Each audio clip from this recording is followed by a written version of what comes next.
What we're going to do today is chicken sandwich from leftover chicken. Ayan. Siyempre, ayaw natin ang natitira ng pagkain, no? So, we have to be creative. Ano bang pwedeng gawin? So, one, we shred our leftover chicken. Galing pa to sa fried chicken last night. Yan. And then, ililipat lang natin yan sa lalagyan. And if you can find some vegetables, like in my case, carrots, para meron namang veggies doon sa inyong chicken sandwich, babalatan lang natin yan. And then, gagadgadin. Once we are done, pwede na natin siyang ilipat together with our chicken. Of course, vegetables are really good for us.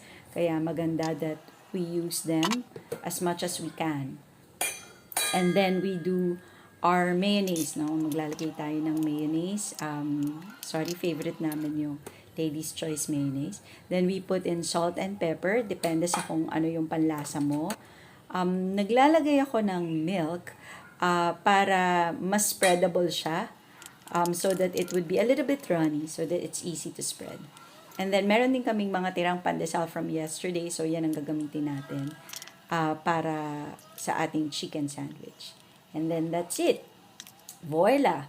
Nagamit mo na yung chicken mo from yesterday, pati yung pandesal. And at the same time, may breakfast na ang mga bata. I always prepare 2 kasi dalawang aking daughters. So, ayan. Chicken sandwich from leftover chicken. Siyempre, wag rin natin kakalimutan na maghugas ng ating mga ginamit at ng ating pinagkainan. So, clean as you go. Thanks for watching. So, please don't forget to like and subscribe. Bye!